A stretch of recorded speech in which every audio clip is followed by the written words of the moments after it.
because they determine, you know, what's because you can do quite a bit under Agatha 1. You can have preschool structure, you can have events. So I don't know how it went with your grandson. I guess we can go. Ready? I have 7 o'clock. Welcome, everybody, May 24th, second meeting of the month. See, we have everybody here tonight, and we'll say our Pledge of Allegiance, and then we have an invocation before we open. And let's rise and repeat the pledge, please. I pledge allegiance to the flag of the United States of America and to the republic for which it stands, one nation, under God, indivisible, with liberty and justice for all. Thank you. We're very pleased to have with us this evening Pastor Andy Ramirzma, and if I'm not saying that right, I can say Andy, so correct me. Andy is with a one church. Tell us a little bit about, because you're just coming back from Ball State where you were pastoring, but you're from here and you're going to start a church. Tell us about that quickly. Yeah, thank you all for having me tonight. Is this working okay? Yeah. No worries. Awesome. Yeah, my name is Andy Ramirzma. I was a former Westfield student my whole life, so it's a privilege being here. Never been into this specific building, but my wife and I are planting, yeah, right, that surprises you, doesn't it, right? My wife and I are starting a new church called One Church on Union Street. There's a building right there across from the baseball fields. And just a quick story of how we got there. 7 years ago, I graduated from high school and had an incredible transformation. Even though I grew up in the church, was never serious about my relationship with God, and had this incredible transformation. I used to be in the party scene, used to hang out with a lot of my basketball teammates who got me into some of that, and had this amazing transformation, and God called me into the ministry. And come to find out, my mom knew from 3 days old that I was called to be a pastor. And I walked into that calling and started a campus ministry at Ball State University, a place that isn't really known for Jesus, if you will, and just saw so many different people get saved, baptized, and been doing a youth ministry as well. And I remember 7 years ago weeping and thinking how many of my teammates and classmates did not know Christ as Lord and Savior. And here we are 7 years later starting a church right across from the street. And really excited about that. Our name is One Church. You can look up our website. It's called fortheone.church. And I am so privileged to be here with you all. So let's say a word of prayer. Heavenly Father, we're gathered here, and I'm so thankful, humbled, honored to be a part of tonight. Father, thank you for the men and women in this room that have given their time, given their talent, given their lives to serve this city. And so, Father, we pray in the name of Jesus tonight that you would give them divine wisdom, a divine spirit of unity that only comes from you, Lord. Father, I pray that you would give them clarity, that you would give them your words, your knowledge, your wisdom, so that your kingdom could come on earth as it is in heaven in Westfield, Indiana. We pray this in Jesus' name. Amen. Amen. Thank you. Thank you. Mr. Johns? Thank you, Mr. Mayor. Cindy Gossett, would you please call the roll, please, and note the presence of a quorum? Cindy Jarrett, Here. Jake Gilbert, Here. Scott Fry, Here. Scott Willis, Here. Mike Johns, Here. Joe Edwards, Here. Troy Patton. Here. We do have a quorum. Thank you, Cindy. Okay, the first item on the agenda today is to announce any changes to the agenda, and we do have one change. If you look under new business, resolution 21116, we're going to be taking that and considering that immediately after ordinance 2123 in old business. So we are moving one of the new business items up into the old business section. Mr. Johns, there's one other thing. I believe that I was made aware the mayor sent a form out today. If it could be acknowledged by the council as an additional agenda item, that would be appropriate before new business. Okay, I think we can do that. Has everyone seen the form that was sent out? Yes. Okay, Yeah, we can then acknowledge that as part of. That's fine, yeah, there's no vote necessary, just an announcement that the council has acknowledged the receipt of it. Okay, can we do that just now, or? That'd be fine, yeah. Okay, fine. Yep, thank you. Do we need to vote that we've acknowledged it? or No, no need, just a verbal just is a fine? verbal acknowledgement, Yeah, so it's we in the did. minutes. We did receive that. Yes, sir, thank you. Thank you, Ann. Next item on the agenda is the approval of the minutes from the May 10th meeting. Does anyone have any additions or changes to the minutes? May 10th? Okay, hearing none then, I'd like a motion to approve those minutes. So moved. Second. Okay, motion made by Joe Edwards, seconded by Cindy Spaljerik. Cindy, would you please call the roll? Joe Edwards, Yes. Scott Willis, Yes. Jake Gilbert, Yes. Troy Patton, Yes. Mike Johns, Yes. Scott Fry, Yes. Cindy Spalgeri. Yes. Motion carries 7-0. Okay. The next item on the agenda is the claims docket for May 24th, 2021. Are there any questions on the claims today? I had a question on page 13, in Fund 701. It says this bank account closed due to fraud. What, I don't understand what that is, what happened there. Cindy, can you explain that? Cindy Gossard, can you explain? Well, I've been on vacation and I'm not sure yet either because now Misha and Debbie are gone. So I'll have to find that out. Well, it's unusual to see a notation, bank account closed for fraud. And, It's in a 701 number, is that what you said? yeah, it's the last item, it's, Okay. I'm sorry, I do know what that is. One of the firemen's account was hacked and he closed it. We had to redo his deposits. okay, Sorry. okay, well, that explains it then. Thanks, Cindy. Any other questions? I have a quick question. On page 12, in 640, under Sports Campus Operating, what is the LST venues in indoor travel and training? 19,750 for June. What is that? That would be a Todd question. Or Mayor. I asked that question for William today. Is William on? This is William.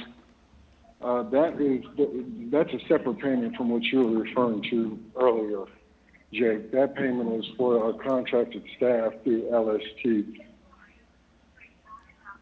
To do what, William? We have two of their staff members embed into our team. They've been with us since 2016.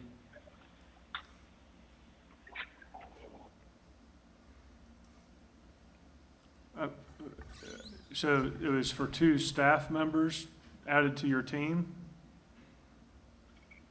No, these two staff members have been with the Grand Park team since 2016. This has been a recurring payment.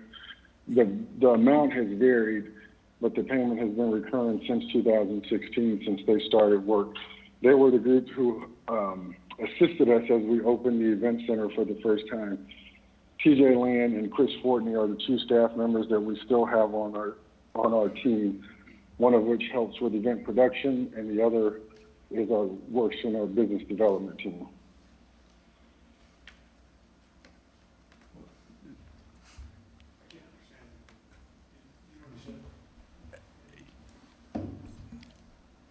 I can't understand every word he's saying either. William, you need to rewire there a little bit.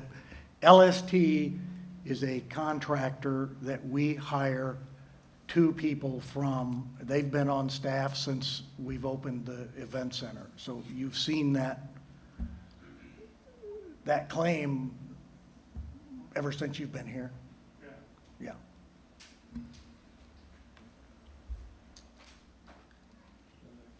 Okay, I have another question. In fund number 640, sports field maintenance for 2,000, 6,350, and 15,500 for April. What are those for? Those are our payments to sports field maintenance for the common area maintenance on the diamond side of the complex. On the diamond side? Correct. Are they not For keeping, common area maintenance. okay, are they not paying their own?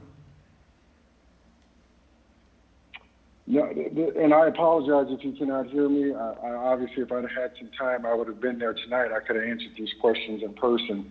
But this is as a result of the agreements that were recently executed by the RDC to ratify the original agreement and also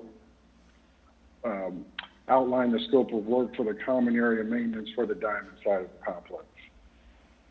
Okay. Maybe I'm misunderstanding. I thought they were taking care of that in lieu of the payments. No, No? that's the way it was, and we are now back where we are maintaining the common area maintenance on the baseball side, and this is the cost of doing that. So, just correct me if I'm wrong, part of this agreement was that prior, sports field maintenance was picking that up. I think is it sports field maintenance owned by Bullpen Tournaments? Or by the same people? William, what is sports field maintenance? That is a separate company, but Ken Coker is the principal within sports field maintenance. So Okay. yes. Okay.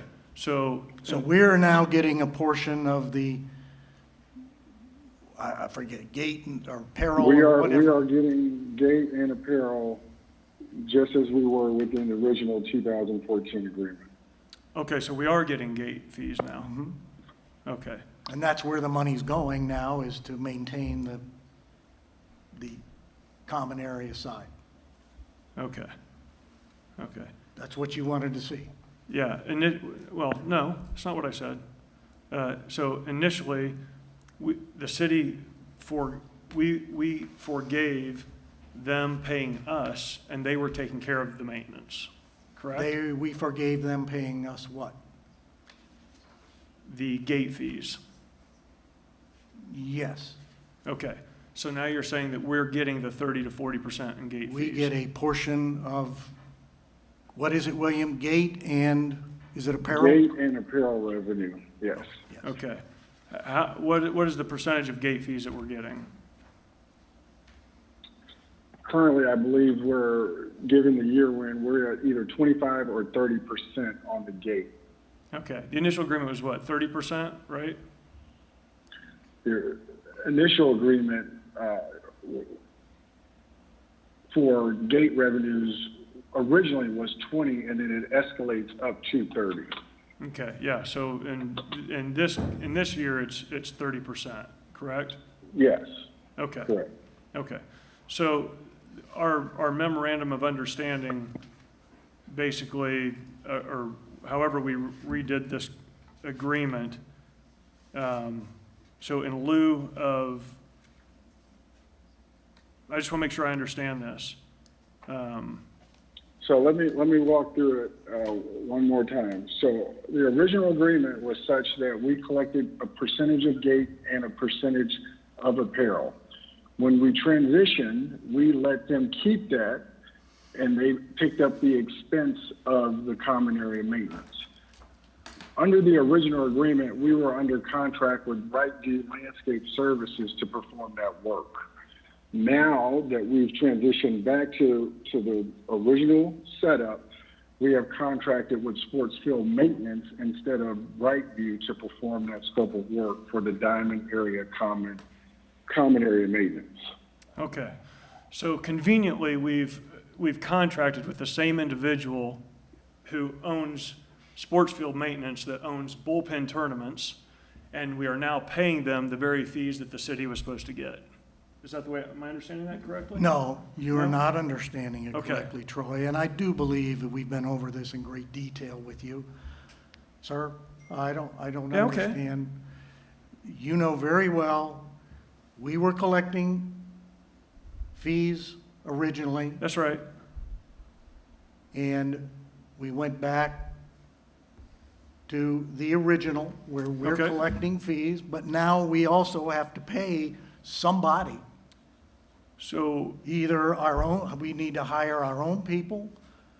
In William's opinion, the best and least expensive way to mow that grass was to hire the very people that are right across the fence mowing the baseball grass.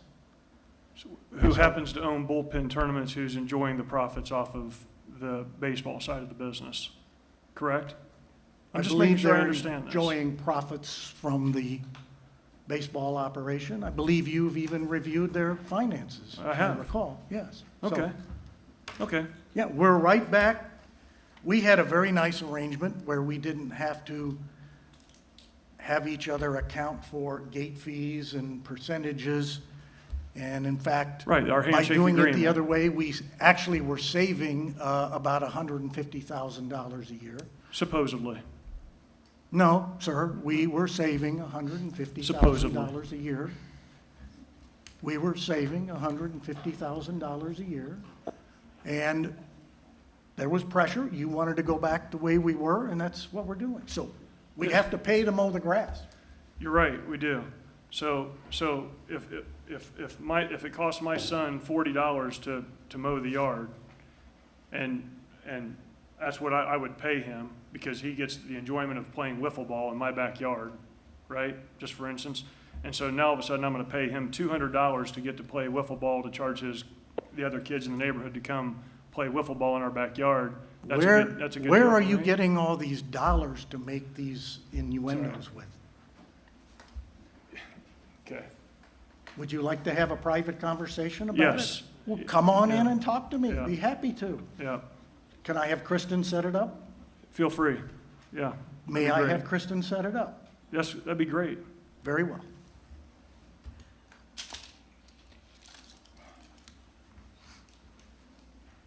Any other comments on the claims? Hearing none, I'd entertain a motion to approve the claims docket 2024. So moved. I'll second it. Okay. A motion made by Jake Gilbert and second by Scott Willis. Cindy, would you please call the roll? Troy Patton, Yes on everything, but the sports field maintenance, I'm a no. okay, we'll make a note of that. Cindy Spalgeric, Yes. Mike Johns, Yes. Scott Fry, Yes. Joe Edwards, Yes. Jake Gilbert, Yes. Scott Willis. Yes. Motion carries, well, 7-0 with the comment. Okay. The next item on the agenda is miscellaneous business, special recognition. First item, we're going to have an update from Jeremy Lawler on the Huck system at 161st Street and the speed limit study at the trail crossings. Just as a matter of introduction, we had voted to implement the Huck system on December 28th of 2020. And we had a discussion on February 22nd of 2021 on a traffic study regarding the speed limits at the trail crossings and amending the traffic ordinance to reduce speeds in these areas.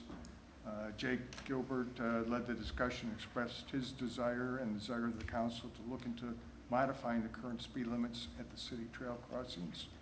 And Jeremy spoke stating that in talking with the police department, it was agreed upon to do a traffic study and suggested they look at both the Monon and Midland trail crossings so that there would be a consistency throughout the city. So that is background, Jeremy. Okay, yeah, thank you for that. For the record, Jeremy Lawler, Director of Public Works. Per your guys' request, we're working forward on both of those projects. To give you, I guess, a more detailed update on the Hawk signal, We have experienced a couple delays and a little bit of a lead time issue on materials. They are ordered. We expect them to be here between July the 2nd and July the 16th. So we're going to be a little bit behind schedule on getting it installed. We have been able to identify some savings in that project, which is helpful. We can reutilize the pole that is there and then add new equipment to it. So that's going to save us quite a bit of money. The cost of the equipment to order was just under $30,000, and it's in production and will be here again here in a month or so.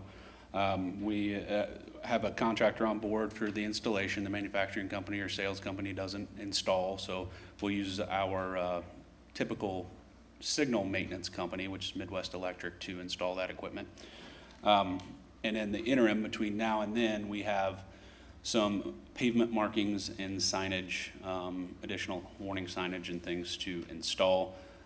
Clearly, we don't want to put that up until we have a more definitive installation time, because it adds confusion to the situation when you're putting stop bars on the road and signs that have no meaning. So they will go up in advance of delivery of the equipment, but they will be essentially bagged off or not visible to the public. We'll basically put a black trash bag over the signs, and then we'll put the stop bars in last minute. So that is kind of the update on the Hawk signal. It is moving forward as quickly as we can get it, and it'll be up hopefully by mid-July, if not by July 4th. The Monon and Midland traffic study, as you stated, that was requested that we study those. We got a contract from A&F Engineering, which does our road impact fee studies, most of our traffic analyses. They're studying 15 intersections throughout the city, the Monon and the Midland intersections. Contract was approved on 4/28, so it took us a few weeks to get it ready, and then it went to the Board of Works for approval. It's $19,200 to study those 15 intersections. You may have seen counts out last week, so the tube counters at all the intersections. So they've started collecting data, and we'll wrap that up this week, and we expect to have the report and recommendations by June 15th. No later than June 15th. So at that point, we'll do an engineering evaluation, we'll review their determinations, and then I would assume that we'll want to present that information back to council. Okay, thank you, Jeremy. Okay, any questions about those? I've got one quick question. Yeah. I know the lighting system is very different than what we have elsewhere in the city. Do we have a game plan for educating pedestrians and drivers on what that's going to look like, and when you yield, when you don't yield, all that kind of good stuff? Yes, absolutely. We'll have a social campaign. We'll work with Vicki with that, which she's been a part of the conversation to begin with, but we'll get that going when I have a definitive delivery date. I don't want to put it out too early. It is different than what we've seen before. Nice part is when it's not activated, it's dark, so there's no lights on at all. At that point, there is no yielding. Obviously you want to enter with caution, but the signals themselves do a pretty good job of describing what you need to do. But yes, we will put out information associated with how to utilize the system. Thank you, appreciate it.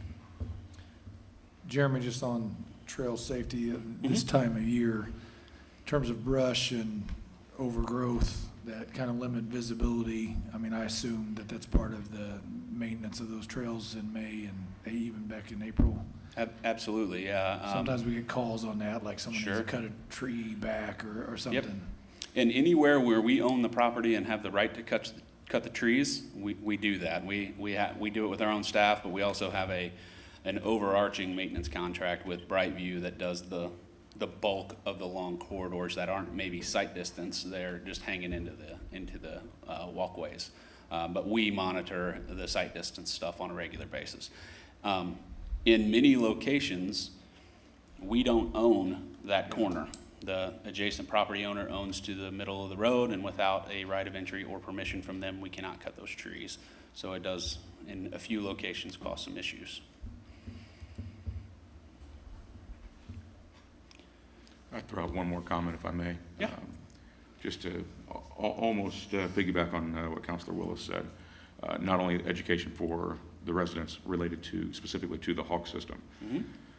I'd mentioned in a previous meeting that I think it would be advantageous to get out a campaign just as far as the entire city, as far as trail crossings and how to handle those.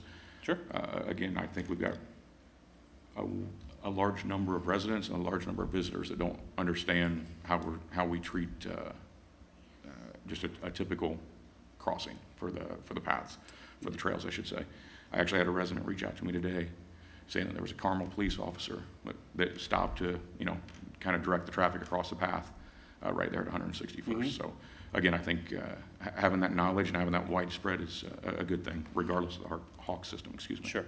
Yeah, and we've done that a number of times. We can certainly do it again. Just another update for you. We do have solar-powered flashing stop signs on the Monon Trail at almost every intersection now. To me, it's pretty clear that you're supposed to stop, but we will absolutely get another campaign out there. And those have been really effective. And I was out there actually at the Monon 161, and you could see the Greyhound Pass stop sign flashing from the a mile away at the intersection. So I think they're really effective. Getting people to use them is where our struggle is.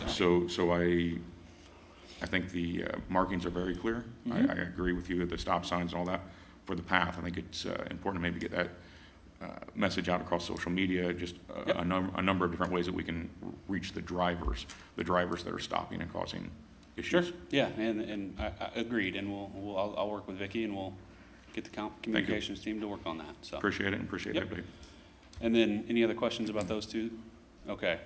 Per our consultant's request and the city's request, I just wanted to remind everyone that the public comment period for the State Road 32 public information meeting that we held on the 4th of May is still open until June the 4th. So we've got another week or so here. So if you have any questions or comments, public-wise or from the council, please go to www.structurepointpublic.com / State Road 32 Westfield. On that site, you will see the comment form. There's also an FAQ form there, as well as the questions that were received from council and answered by NDOT are all posted right there. So there's a ton of good information there. If anybody has any, please go there. You're welcome to email me as well, and we'll get you to the right spot. So, thank you. Thanks, Jeremy. Next item on tonight's agenda is Jake Gilbert's going to talk to us about the Well-Being Coalition, some of the activities that are going on there now. Thank you. Development. Yep, thank you, Mr. John. So just kind of an update, which I've given a couple along the way, but Wellbeing Coalition has really started to get off the ground and make some strides. Obviously, in the last year, we did not only communicate all the survey results, but we put some plans into action and goals and steps based on the survey. We are fully functioning with a board and an executive team, and we've had great collaborations with the city, the schools, the township, parent university, and the chamber, to name a few. So I do commend the Wellbeing Coalition. I think so far we've purchased a table runner and a sign. So I think we've done a lot of great things and spent zero money. We are continuing to offer connection events. Some are by age and interest, some are by topic. We have a movie night June 4th, by the way, if you're a movie buff. We have outreach opportunities. This past Saturday, we spent some time in North Glen making residents aware of rental assistance programs, COVID shot programs, and then information from all of our nonprofits. That we met with 20 families. That was very fruitful. And then we have been offering monthly mental health trainings that rotate which type that we offer every month, as well as we had the stigma-free workplace campaign through the chamber, and perhaps you've seen the signs for the You Are Enough campaign that we are currently running here in May. So we have some exciting things in store for the future as well. We're just kind of at a point where we need some help. We've begged, borrowed, and stolen as much as we can. I do think it's time for us to have an administrative position, an employee, to keep up with what we have scheduled and to be able to grow into the future. Long-term vision, we hope to be an organization that funds itself. But the challenge of that is we do not want to take any money away from the very nonprofits that we hope to serve. So that's somewhat of a challenge, but we think we can get it done. In the short term, we certainly have a desire for some of the COVID relief funding from our national government to go towards the Wellbeing Coalition, and we will be making an ask for that. Right now, over the next couple weeks, we have a little more learning to do, I think, about that funding as a source and the qualifications, whether or not we need to be a 501c3 or not. Currently, we are housed under the Hamilton County Community Foundation. They've been a great partner. We were very grateful and appreciative for what they've done, but we do have a longer-term vision of becoming our own entity as a not-for-profit. We think that will help us raise funds and just have a little more freedom for doing some of the things that we want to do. A lot of our neighboring cities, they have funded some of these initiatives. Obviously, Noblesville just announced that they have a partnership with their schools on a Wellbeing Coalition. Fishers has a full-time salaried employee, and they use their fire department for a lot of this work, especially in mental health, basically with the concept of, hey, they have a few fires per year, but there's a suicide attempt every day. And so we want to make sure that we are serving the safety of our residents, but we really have a goal of being pretty independent and not being government funded. But as we learn a little more about the ARPA funding, we may have an ask here in a couple weeks, whether that be some seed money to get set up to become a nonprofit so that we can do that, or perhaps just a direct ask from that fund. So as we decipher that 151-page federal document, we will be back with a more direct ask, and we are kind of getting opinions on that as we speak. But I wanted to give an update to give us some lead time for community feedback and council feedback for anyone who has questions about what we've been doing, what our future plans are, or any concepts or ideas on how to take it forward in a way that really helps our residents connect, get the mental health services that they need, and then just an outreach to maybe, connect those who need it most when it comes to all the great services that our nonprofits provide, as well as any marketing needs that occur for all the great goods and services that are already transpiring, how we can help them as well. So that's pretty much it. I'll take any questions from the council or anybody right now, or any other comments. Thank you. Jake, you're not looking for a full-time person, it's a part-time person, correct? We would like a part-time administrative employee. And you're thinking about asking council for seed money, so not an ongoing amount. Correct. So we do have a promotions line. I believe that has $35,000 that is not allocated. So if we were to make an ask, it would be for $25,000 of that $35,000 promotion line, not an additional expense. Okay. But that money's already budgeted. It's just not currently allocated that I know of. Would you be in a position to wait until we could possibly do something with our disbursement that we're getting out of the ARP money, or is this more critical? Potentially. We,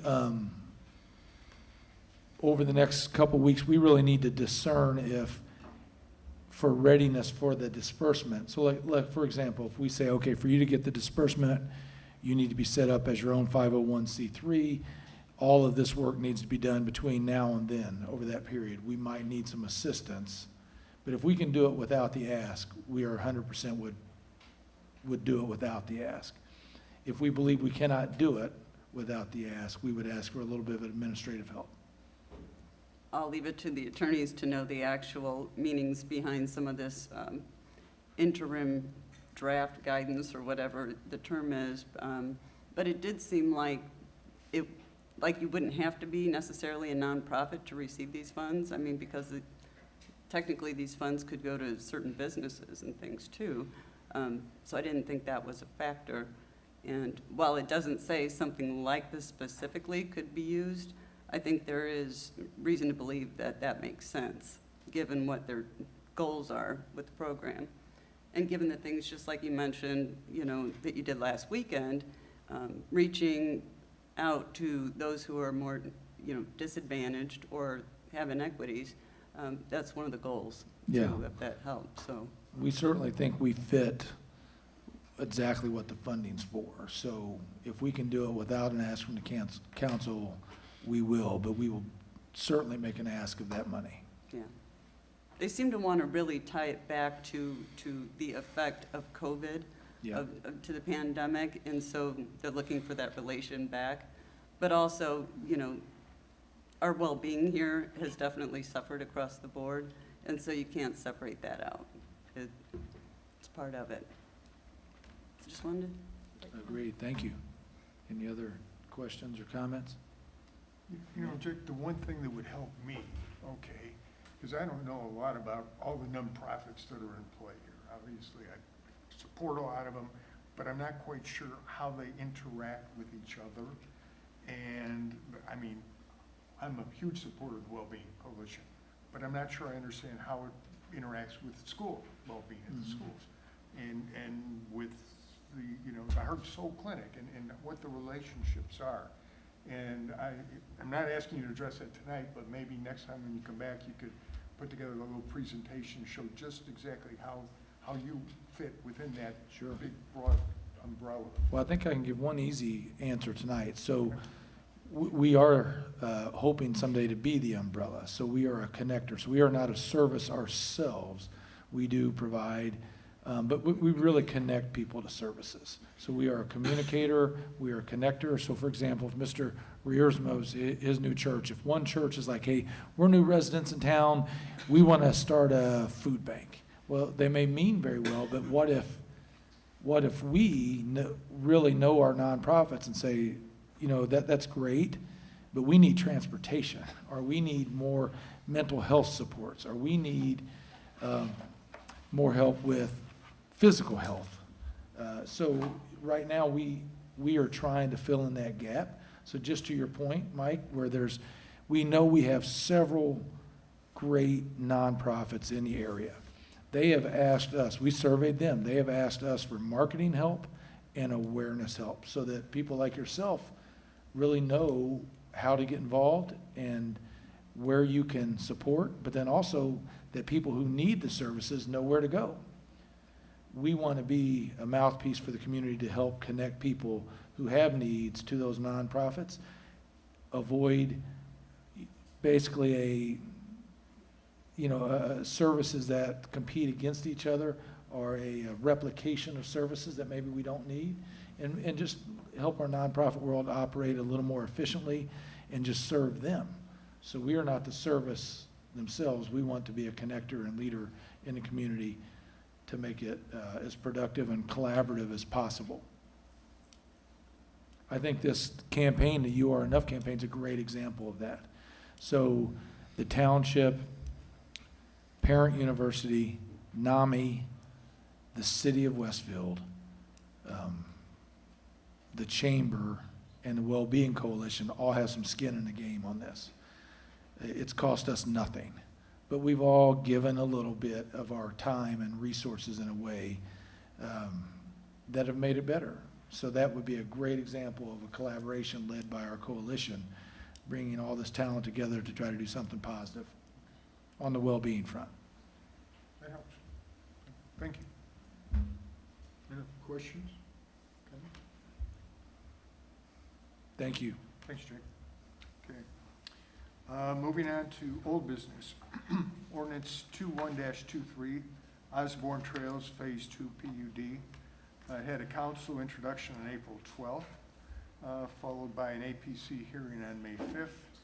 The APC recommendation last week was a 8-0 recommendation for approval of this change in zoning of 60 acres. And tonight we're up for adoption consideration. And I'm thinking, is Johnny going to speak to this? Kevin? Thank you. We spoke with staff earlier today. We're going to be available for questions. We're going to be available for questions. We're here this evening on behalf of Lennar Homes. Keith Lash with Lennar and Jim Schinner are also present. We could address any questions the council may have. As you indicated, the site is 60 acres in size, located on the west side of Horton Road. We presented in front of the Planning Commission in early May, and then again last week received a unanimous favor recommendation from the Planning Commission. It's an age-restricted community and a continuation of the existing Osborne Trails community. Just a quick plug, if you haven't had a chance and opportunity to drive up there, 191st to 193rd Street, the 10,000 square foot clubhouse facility is open. There's models open on the west side of, or excuse me, across that on the east side of the street. Just get a chance to see and feel that community for yourself and get an idea of the work they're doing up there. Thank you. Thank you, John. Councilors, got any questions? I have a comment. I had a chance to see this. I'm not too thrilled about, density, but these houses are pretty nice. It's a pretty nice place, and they're going to draw pretty substantial property tax money to us, which will pay for the services. So I think this is going to be a real positive addition up there, and who would have imagined Horton would have that many homes in it back in the day, but it's changing. I think it's going to be pretty good. Thanks, Joe.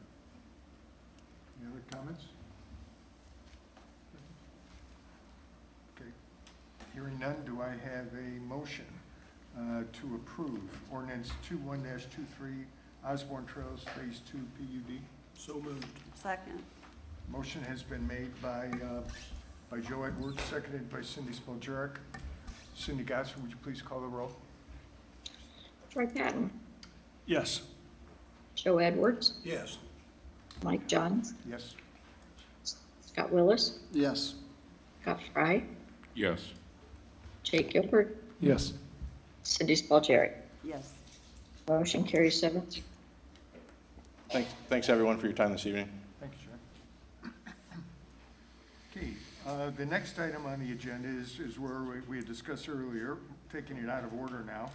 We're going to be looking at Resolution 21-116, Common Council of the City of Westfield, Indiana, replacing Resolution 21-109, previously adopted on April 12, 2021. This item had been up for adoption consideration, or is up for adoption consideration tonight. So at this point, do you have any questions? Essentially, what we are doing is we are revoking or replacing, actually, the ordinance or the resolution which was adopted on April 12th. And we're going to then revote on it after we look at ordinance 21-30. So this is the ordinance to establish an audit committee. But before that, we're going to have to look at the ordinance to actually establish an audit internal controls department and officer of that department. So do I have a motion to approve the replacing or revoking of resolution 21-109? So moved. Second. The motion has been made by Scott Willis, seconded by Joe Edwards. Cindy, would you please call the roll? Scott Fry, Yes. Joe Edwards, Yes. Jake Gilbert, Yes. Scott Willis, Yes. Mike Johns, Yes. Cindy Spalgeri, Yes.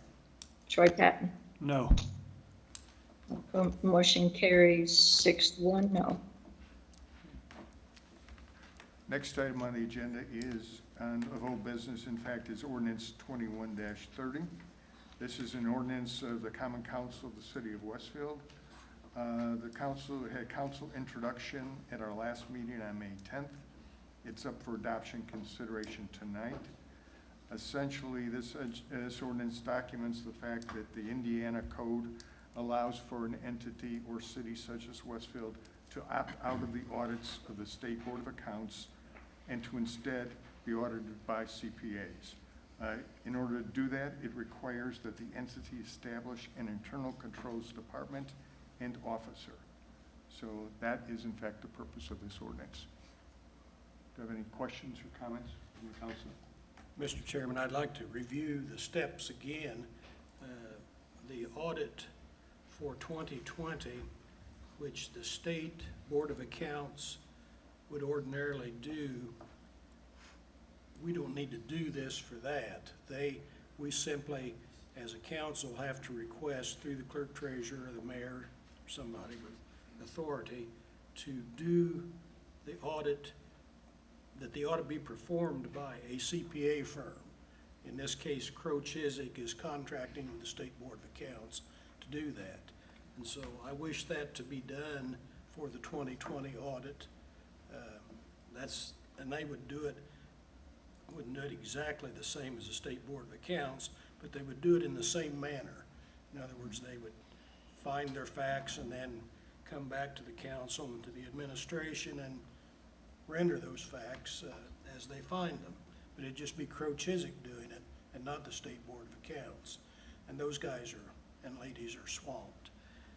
What we're really doing is setting up the positions for a broader audit, which will be done by a firm we select. This audit committee selects, or the council probably, but the audit committee I'm sure would recommend it, to do a very complete audit. And it might be Ernst & Young, or it might be any number of audit firms that we would select. But the appointments on there are, one is from the mayor, one is from the council, and another is a CPA who is appointed by the council. Am I right on that end? And so that's what we're putting into place here tonight, is to get that committee established, and so that we're behind the 8 ball on the 2021 audit. Now, 2021's not over yet, but we probably should have started on this a bit sooner. But I think that we will get liberty to do this. And I think we voted prior to do this anyhow, so I don't know. And the administration is kind of sympathetic with us to do this, so we're going to do it. And this is just kind of getting the soldiers in the right station, as I see it. Now, Ann, maybe I've said that incorrectly, but I'll let you say anything that you wish to say on it. Joe, I have a question for you. The way this reads right now, there's an internal control department established, and then the internal control officer is the one person appointed by the mayor. This does not talk about a committee. And you mentioned a committee, and that is not in this. So Cindy, you're correct. This is, first we have to look at the ordinance. right. And then the committee follows in the resolution.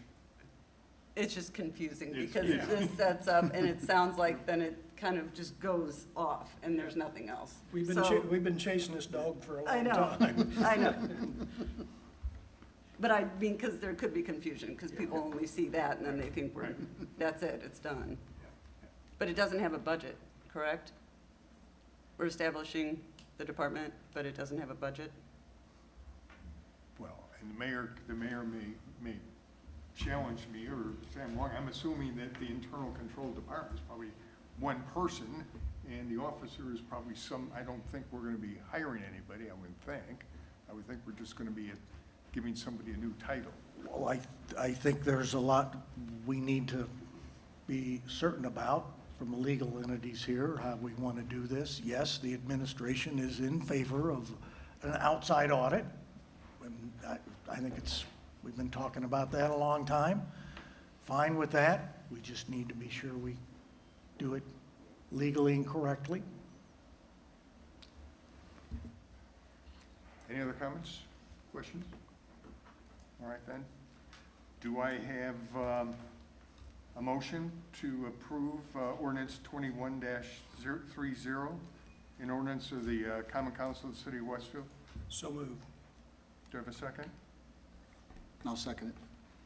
The ordinance has been, or motion has been made to approve ordinance 2130 by Joe Edwards, seconded by Scott Willis. Cindy Gasser, would you please call the roll? Scott Fry, Yes. Cindy Spaltier, Yes. Troy Patton, Yes. Mike Johns, Yes? Jake Gilbert, Yes. Scott Willis, Yes. Joe Edwards. Yes. Motion carries 7-0. Thank you. Now we're moving to new business. First item under new business would be Resolution 21-117, which is the Common Council of the City of Westfield, Indiana, establishing the Audit Committee. And this would be up for adoption consideration this evening. Comments, questions? I think we've already talked about it pretty much, so I'd move that we do, approve this resolution. Okay, do I have a second? Second. Okay. Motion made by Joe Edwards, seconded by Troy Patton. Cindy Gosser, would you call the roll, please? Jake Gilbert, Yes. Scott Willis, Yes. Joe Edwards, Yes. Scott Fry, Yes. Mike Johns, Yes. Troy Patton, Yes. Cindy Spalgeri. Yes. Motion carries 7-0. The next item under new business, Resolution 21-113, approving certain property improvements within the city of Westfield for tax abatements. It's up for council introduction this evening, and Kai Chuck is going to address. Good evening, councilors. For the record, Kai Chuck, Economic Development Director. This evening, I'm introducing the petition for a 10-year real property tax abatement for 3 shell buildings to be located at North Point Business Park.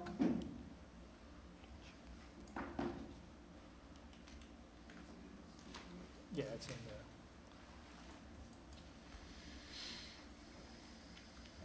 So the abatement would be 100% for the first year, 10% increments reduction until year 11 at 0% for each of 3 of the shell buildings. The first shell building,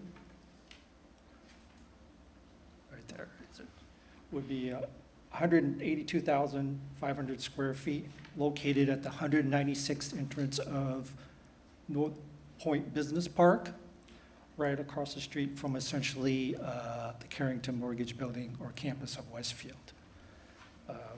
For submitted SB1 by the petitioner, the estimated value would be $13 million on 15 acres. Building number 2 would be just northeast on East Street. Oh, right there. This would be 96,000 square feet, estimated at $7.5 million on 11 acres. Building number 3 would be east of that on East Street, and that would be 55,000 square feet just at the US 38 entrance, and that would be estimated at $5 million in value and on about 5 acres. The total amount of square feet of all 3 buildings would be 33,500 square feet. The petitioner intends to invest over $25 million in all 3 property improvements. The petitioner representative, Chris Wilkes, Senior Vice President of Holiday Properties, is here to present. Both he and myself will be happy to answer any questions.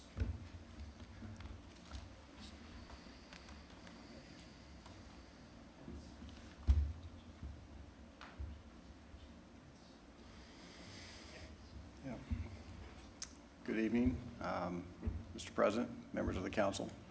For the record, as Kai mentioned, my name is Chris Wilkes. I'm with Holiday Properties. We're the developers of North Point, and we will be the developers of these 3 buildings that we're here to talk to you about tonight. So I know most of you are familiar with the North Point Business Park, but I'll maybe go through, if we could maybe go to the next one. Maybe a little history for some of you. You might recall we started the park in 2018, really launched it with the project, which was Bastion Solutions, which at that time was being acquired by Toyota Advanced Logistics. And We began construction of the first part of the park and the infrastructure in 2018, and that building was delivered later that year. About that same year, we ran across two other prospects, Abbott Laboratories and Gordon Food Services. And we spent a lot of 2019 we spent a lot of time recruiting and ultimately bringing them to North Point. I mentioned that only because we described those as three big wins, and they were. It's important to note, though, that with those three, those companies were, obviously large corporations, had big international parent companies behind them, and they had the benefit of time. In all three cases, those real estate decisions were oftentimes national, narrowed down to regional, and then local. So they looked at Westfield, other communities. But they probably were working on those projects months, maybe if not years, before they ever knocked on our door. Right while we were spending a lot of time with those big three, a project showed up also in 2019, which was the Browning Chapman project. And that was a smaller project, about 65,000 square feet, but that's a local company with local ownership. In fact, the principals live here in Westfield. And it's important to note that while the big three are noteworthy, the vast majority of the business that we're trying to attract are in that smaller scale, the Browning Chapmans, the 100,000, 120,000 square feet or so. And so we describe that as smaller projects and smaller timelines. And what we found, though, is as Browning Chapman probably identified North Point as a potential home for those type of users, as 2019 came to a close, and obviously the first part of 2020 was pretty difficult, but as 2019 came to a close, we had a number of discussions with prospects in that smaller scale, 60, 100, 120, 180,000 square feet range. And even in 2020, we had a number of those discussions, but we had probably 6 or so that were companies that were, I'll start back. In all those companies, they're notable that they're typically small business. They might be local, they may be regional. They're local. They're growing like very fast, creating a lot of jobs, but they're super busy. Okay, and that's the issue. So when we were talking to those 6 that I mentioned that lie outside of the community, in every case in 2020, ultimately they just said, look, we're too busy. We just do not have time. We are busting at the seams. We're going to sit in our current facility, we'll expand, or we'll just go find a building somewhere in the market. We had a local group, the same way, had a timeline that was just too short for us to accommodate. So what we learned from that is that what we want to position, while North Point still has plenty of land to attract the larger companies like the big three, what we intend to do with these 3 are launch 3 speculative buildings yet this year, 2021, so that we can have product available. So when those discussions, when those prospects come to us, we're not dealing with a 12-month timeline with design and construction. So we bring predictability, we bring something that they can literally see, touch, and move into. So we think it's a really important part of the next chapter of development for North Point, and we're very excited about using these 3 buildings to continue the economic development of the city of Westfield. So with that, I'll maybe touch on the numbers a little bit. Kai went over this a little bit. As mentioned, the 3 buildings, there's in the column format, we call them North Point 1, North Point 2, North Point 3, 333,000 square feet. Hard cost of estimated at $25 million, AV about $18 million. So it's also important to point out at the very bottom there, these 3 parcels currently 2020 pay 2021 taxes. for the 3 parcels combined are $4,700. We like that as developers. It's a good number for us to carry, but I'm sure for the city of Westfield, you'd like to see more, right? So it's important to note in year 1, while that shows 0 taxes paid, as you all know, that base continues. But just to clarify the increment, so on top of that $4,700 for the 3 parcels, the first year, even at 90%, or the second year, I should say, would generate $48,000 in taxes. So 10 times what those 3 parcels are being generated, or generating from now. So with that, and maybe I just want to go back, if you go back one slide, Kevin. I just wanted to show you, I know Kai went over the locations, but I wanted to point out for clarity, North Point 1 is right there. The North Point 2 building is right in the middle. Oh, there you go. And the North Point 3 is right there. So all 3 buildings are distinctive in size and shape. We feel that they appeal to distinctive parts of the market that we're trying to capture. So with that, I'll close my presentation and welcome any questions. Chris, would any machinery inside these buildings be be owned by the tenant and not necessarily you guys then? That's correct. Yeah, we're just seeking real property abatement. That would be on the personal property side.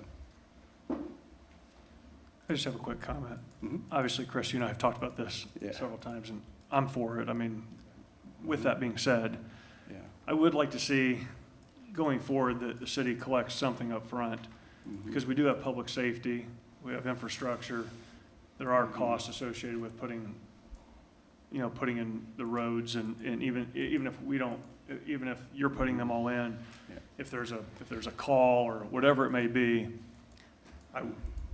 I hate giving away 100% that first year. As I've told you, I know. we've had Yes. discussions about that. Yes. So I just want to be on the record of saying that Yeah. I'm for it because we're not getting the taxes today, Mhm. but at the same time, Mm-hmm. Right. I'd like to see our city think a little bit outside the box and Yeah. start, and I get it. I mean, people aren't used to that. So that's the difficult part, right? I mean, but, anyways.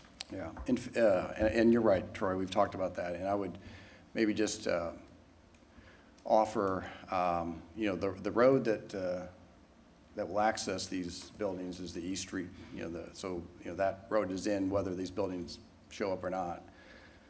These type of facilities, they don't usually require a lot of public safety runs to them. We hope not, at least. Right. So, but I understand your point about the structure, and we've talked about it, and it really comes down to this. It's understandable, your view there, and again, I don't really have any emotional issue with it, other than it does make the buildings stand out in the market, because the Right. market broadly, the greater Indianapolis market is used to seeing that 10% decline. And so Right. you inject in this competitive marketplace just a little bit of oddity. Sometimes that's just enough to tip the scale. So Fair I enough. totally get it. Yeah. Maybe someday we can experiment with that. I actually, and there could be some virtue to that, really, on both ways. But Yeah. right now, we really want to get these buildings out of the ground this year. We're battling, and as you guys have probably heard, I mean, availability of material, input steel, costs, concrete, right. labor, it is frightening. So maybe the good news is I gave you an estimated cost of $25 million. That was maybe the number we had 2 weeks ago. That may be $30 million at this stage, so, so. Chris, quick question. I see you've got renderings for Building 1 and Building 3. Yes. Is that the order? And then Building 2 will be the third one built? Yeah. Or is that the? Yeah. From a design perspective, Building 1 and 3 are further along, so those are the renderings. But our intent is to have all 1, 2, and 3 have a common look. So we really want to, so when we drive through East Street, we really want people to feel like they're in a campus, right? So that there's not a distinction you know, our Ameriplex project at 1,500 acres, we have all kinds of different buildings. And that makes sense at 1,500 acres because you can't see one end of the park from the other. But here you can see that whole corridor. So we feel like it's more appropriate, like you find in office parks, to have a common architecture so people know that they're in the North Point project. I agree. That'd So be what you're nice. looking at, Mr. Johns, is really what you'll see on North Point 2.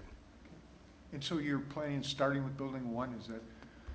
We want to get building 1 and 3 out of the ground this year. We are hoping to get 2 out. Honestly, I'm probably doubting that right now, given the strained availability. So that may slip to the spring of next year. And that would be something that, you know, usually when you're here talking about tax abatements, you're usually talking about 1 building. Here, we're talking about 3.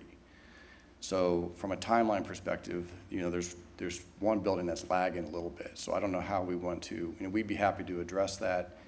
Like, for instance, if that building didn't get, you know, if we're going to push it to 2022, we could probably put a date certain that if that building is under construction, then we have to come back and talk to you.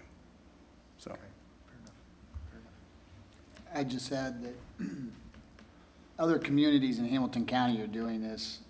It's been effective. I know it's out of the box for us, but it makes sense where the market's at right now.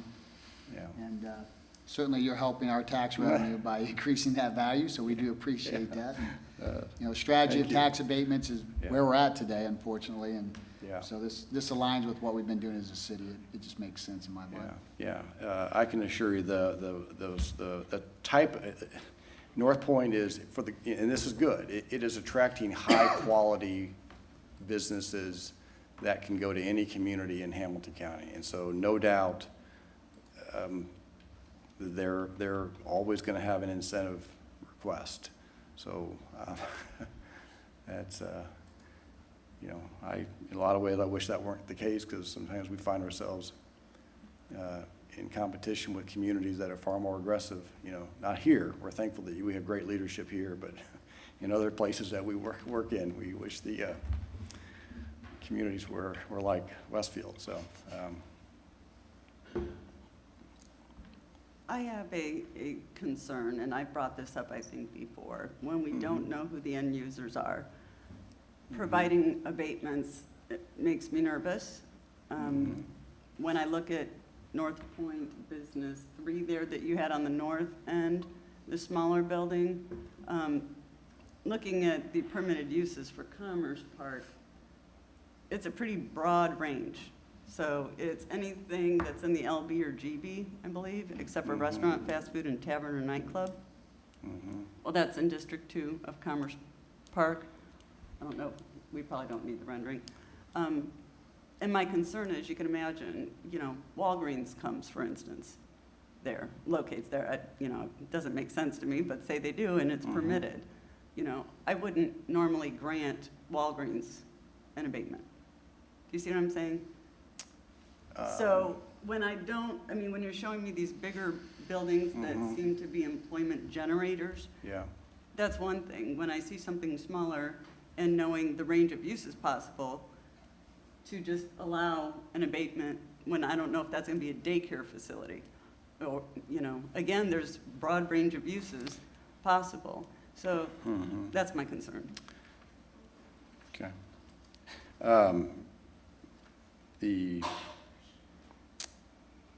Just make sure I understand, the building number 2, that's 96,000 square feet.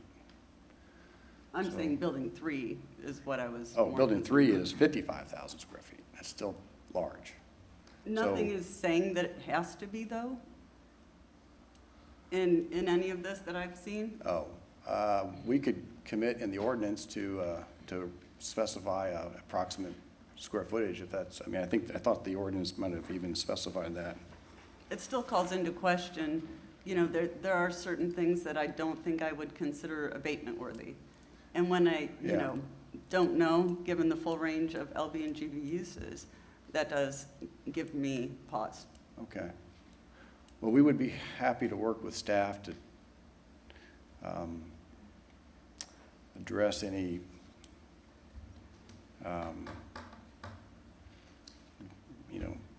where's, I don't know how to describe it. I would like to see Gaps the in- parameters, But tied yeah, up. I mean, it's, somehow. that site is, I mean, as designed, it's 55,000 square feet. It will not be when you say Walgreens, I was thinking more of if it was a distribution, that might be, but it wouldn't be like a retail center, a Well, retail again, I mean, location. you don't know for sure, right? I mean, If we build a 55,000 square foot building, I'm pretty sure that's not gonna be a Walgreens. well, again, there's certain things that I would just want to make sure that it wasn't, because I wouldn't offer an abatement for Yeah. those. Zoning might prohibit some of those retail users there, right? We can look into that, but I think what she's saying is they would permit them. So there's a lot of retail, commercial uses that are permitted in that area of North Point. Yeah, okay. Yeah. We could work with staff to target that, or, eliminate any commercial users in that area. But like once we build a 55,000 square feet building, it's going to dictate that the users look like the ones you're seeing in North Point now. Okay. If we can work on tightening up Yeah. some of those, Okay. I think we need to. Any other questions or comments from council? Well, I think those were some good questions, Chris. You got a couple of things to look at anyway, Okay. before we see you back here on June 14th. Okay, But great. thank you. It was Great, yeah. Great presentation. Yeah, great. Thank you.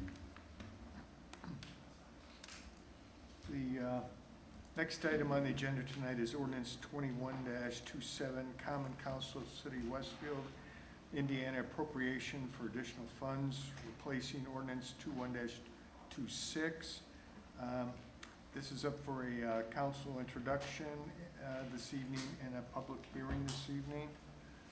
This has to do with the council received information about the historic cabin and desires to support its reconstruction and build out in support of the Washington Westfield Historical Society Museum for the benefits of the citizens of the city and generations to come. Cindy and Joe, did you have anything else to add on the cabin? I thought maybe Diane would Diane? speak to this. She's not really asking for any more money, I don't believe. It's just a question of, stop me if I'm wrong, Diane. It's just a question of, not all of the logs were suitable for the cabin. And so the people that they got the logs from desire to be paid is one of the things I understand.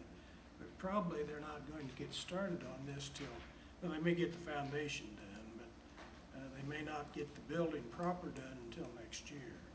That's Now, correct. I did have the benefit of going up to Kokomo, and you'd think there wouldn't be any cabins in Kokomo, but there are. And this guy that's a cabin master does an awful good job, and he knows his stuff. And so I think what she's really seeking is an appropriation to pay some beginning costs, and she would detail these to the clerk, and also to pay for some of those logs that were not suitable, that they took out of the old cabin that would not be suitable for the new cabin. Am I right there, Diane? Correct. You need to help me out. For the record, I'm Diana Payton, president of the Westfield Washington Historical Society, long lifetime resident of Washington Township in Westfield. Good evening to the council and to the mayor. It's good to see you all this evening. Joe is correct. We are not asking for any additional monies. These are the same monies that we've been talking about since January of 2019. In 19, because of COVID, the cabin was put on hold. We started in January of 2021. I may have my dates just a little bit wrong. By a year, I'm off a little year. I retired, so I can't remember dates anymore. But we are still planning and asking for the council to approve this evening. We're talking about putting the cabin out here to the property just to the east of here in the vacant lot. This cabin is going to be an excellent amenity to our community. It will be a welcoming center. It will be an educational center. The Historical Society has between 300 and 500 children come through our museum every year and talk about Underground Railroad and talk about the history of the city and the town of Westfield. This log cabin actually dates back to the plotting of the town of Westfield in 1834. It was built in 1835 out by right off of Shady Nook Road with native timbers. Some of the timbers are 26 inches tall, which is phenomenal. Our cabin master says you don't normally see cabin timbers this size. We did, as Joe alluded to, we did we pulled all the logs. A year ago, January, we took the cabin down. The builder gave us 2 weeks to take it down. We took 2 weeks and 1 day. It was phenomenal to get it down. We did. And the city mayor, thank you, has let us put it in the barn out here, and it's resting there. We pulled them all out about a couple weeks, 3 or 4 weeks ago, and found that some of the logs were not as good as what we thought.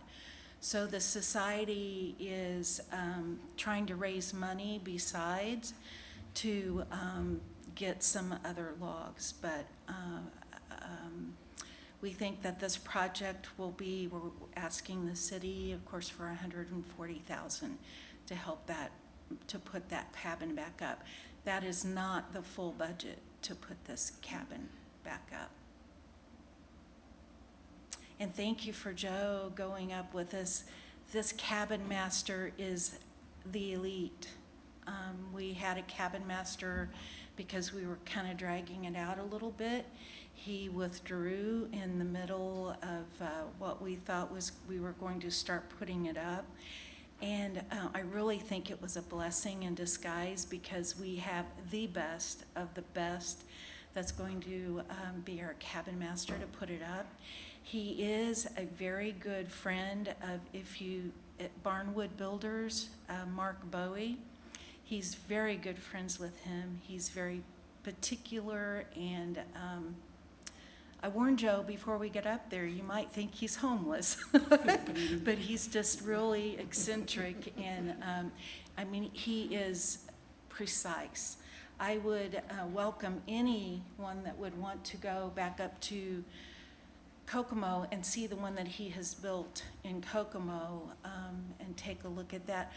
One last comment, I would like to let you know that there are other cities and towns around the state of Indiana. There's 2 that I know of right now that are building these cabins, and they are educational. It's an educational piece. We want children, we want adults, we want people to come into this to be able to touch, to feel, to see what living in a log cabin was like. And with our Underground Railroad history that we have, this is going to slide right in with that. So in the Historical Society's opinion, this is a very worthy and very community project that we just feel like it's essential to education. I might add to Diane's story, they have 2 cabins. One of them was put up 10 years ago, I think, and then this new one that's very nice now. And there were teachers, they bring their kids from the schools back there, and they teach them to do chores and stuff like that. Now, kids don't have chores. I had chores when I was a kid. I had to feed the cows and, do what people do, but, or used to do anyhow. But these kids, you think they'd understand all that. They do not. This is a way of life that mystifies them just a little. So it's kind of interesting. There is, it's about the 3rd and 4th grade of Kokomo. It's where the last cabin that he built. And the school actually brings the kids, and they'll come over singing, and we've been up there when they were there, and just really happy. There is no such day as a bad weather day. They go every single school day, and this is their classroom. And they petitioned to this state or for a grant to get really heavy snowsuits. So these children walk, what, Joe, you think a quarter of a mile, third of a mile, over to this cabin? And they have their classes in this cabin. So this is something that we're really looking at for the children for teaching, for adults for teaching, for all of us that believe in Santa Claus. We would hope that the city would put Santa Claus there. We are hoping also that the community will utilize this. Scott, is that where you got your education? No, actually, it was before that was built. When Big Ben was still roaming Big the Ben was fields of still Kokomo. there, and John Foster's cabin. You know John Foster? Anyway, and besides that, what city in Hamilton County has the availability of a barn right next to its city hall? Exactly. Right? What a better use for it. Exactly. And we really appreciate that. Thank you, Mayor, and thank you, Jeremy, for letting us store it there. We're ready to go for this. Our timeline has been pushed back, like we said, it's been pushed back a little bit. We are hoping, if the council passes this, that early fall we'll be putting a foundation in. Probably will be poured concrete. It'll be a little less than 500 square feet, including the front porch and the back porch. It will be air conditioned and heated, and it will be hidden. Because in the middle of winter, we wouldn't want the Chamber of Commerce bringing someone in to kind of schmooze them with our cabin and be so very cold that they're gonna need their winter clothing. But we will have a fireplace in it. We will have some artifacts that we got out of the Barker cabin when we took it down. So a really, really cool project. Any questions? Questions, comments? Diana, thank you. I have a Thank you. question. Thank you for your consideration. Diana, I have a question. So when you say this isn't the full budget, I mean, what is it gonna cost? How much do you need to raise?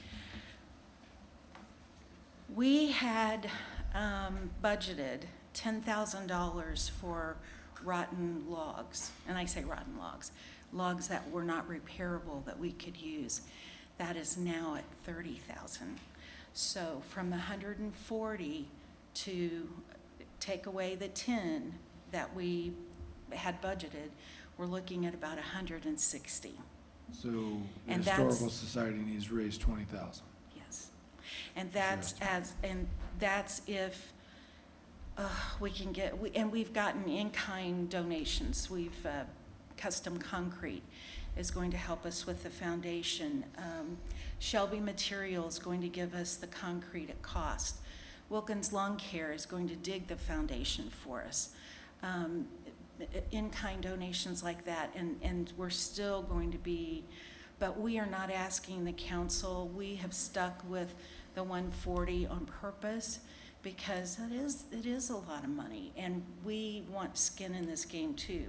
We are selling bricks for the sidewalk. The regular 4x8 brick is $100, and the 8x8 bricks are $200, and that is something that's going to help us raise some of the money. We also have had donations from the community. We started that back a year ago January when we started this project. We've had a lot of community. Every dollar has counted. You think it's the big guys that gives the big money. It's us. It's the community that is doing this. The big concern would be we allocate the money and you can't come up with the rest, and we're not going to give you any more. We have it. Okay, We have. that's what I like to hear. Thank you. Thank you, Diana. Thank you. Okay, councilors, I guess we can I have a, It needs a hearing. We just need to open and close the hearing, Mr. Johns. That's, all right, well, let's open the public, we open it? We'll open a public hearing at 8:25. Let's give it a couple minutes here. Kevin, let me know if we have any call-ins. No cards at this point. Okay. Give it a few minutes here.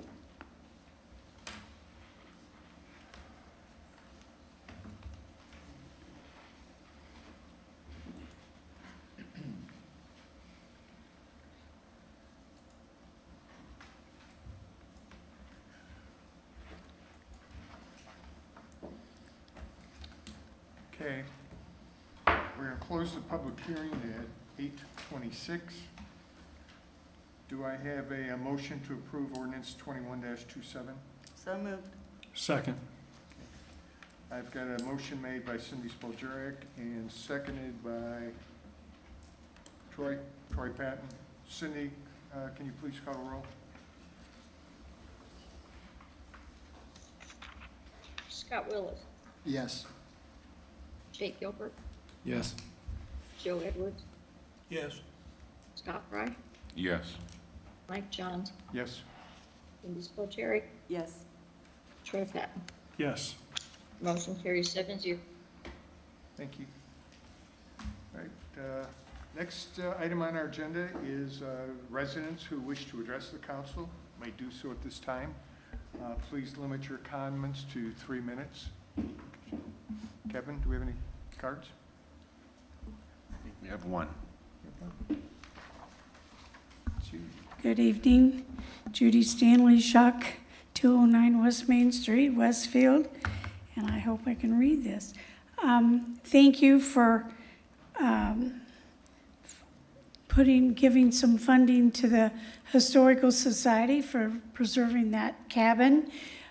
Preservation is very important, and May is Preservation Month.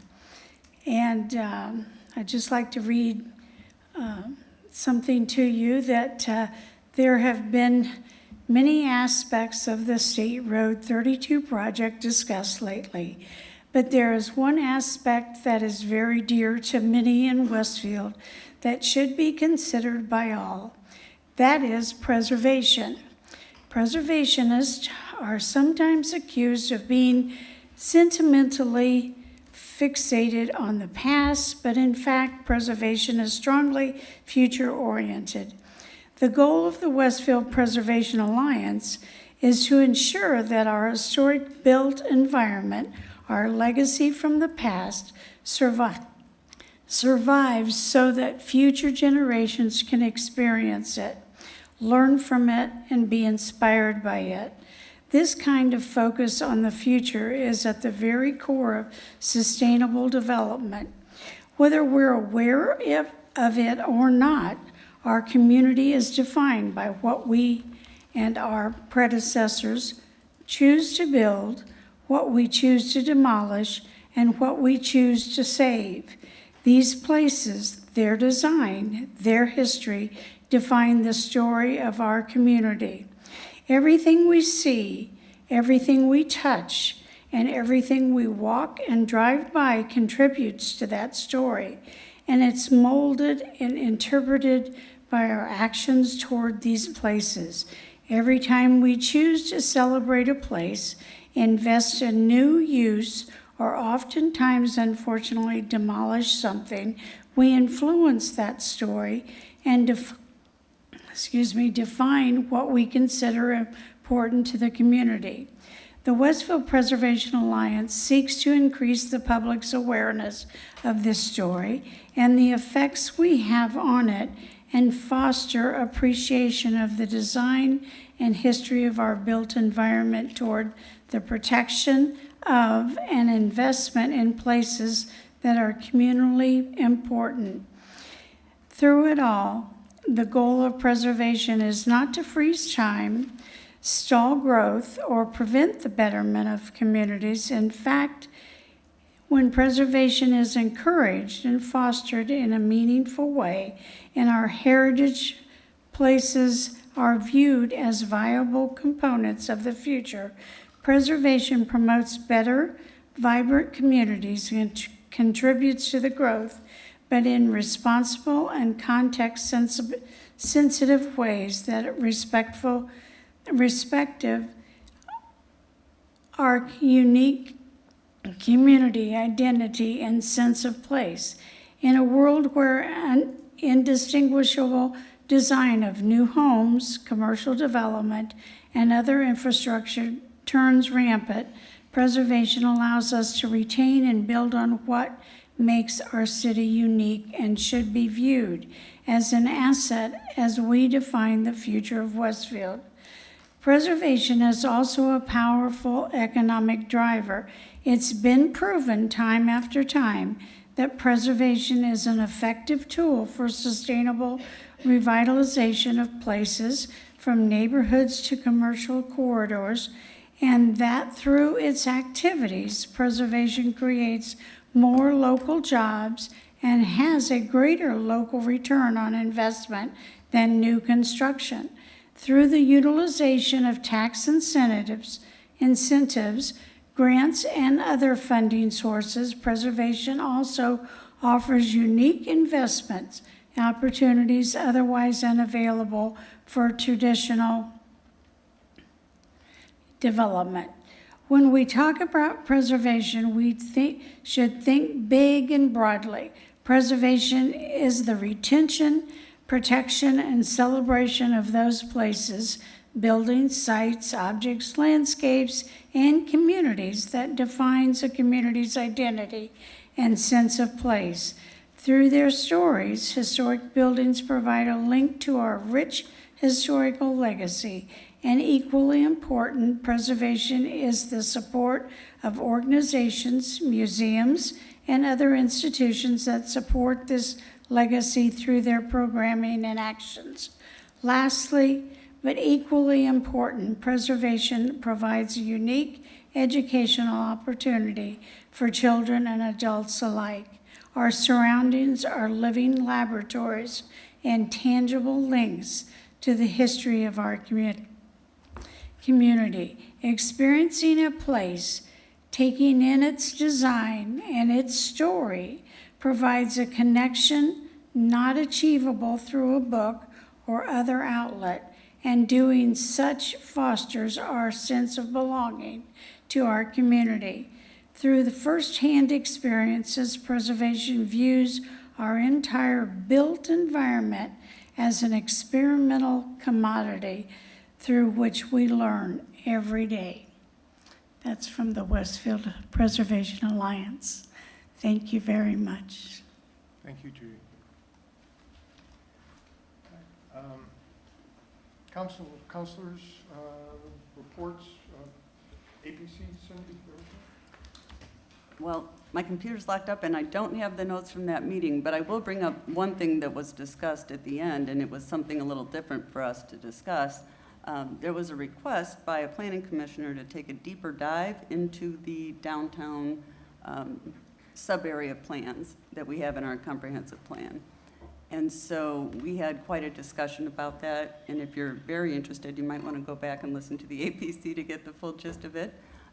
But there is an effort being looked at to potentially, I would say, if anything, enhance what we already have there for a comp plan. So wanted to put that out there and warn y'all, you might be seeing something.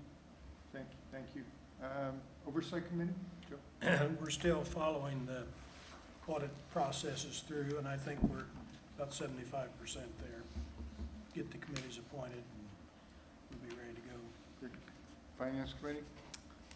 Nothing really new. Obviously, we're getting engaged in the budget process. That's going to be our main focus.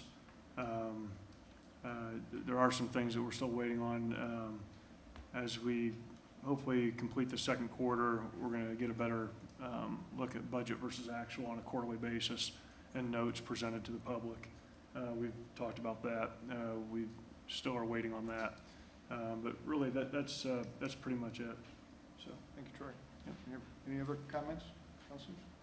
I have one other comment. So, some of the, at least the city councilors know about at Grant Park now, residents can go and watch baseball, and watch their teams play, and their kids play without paying.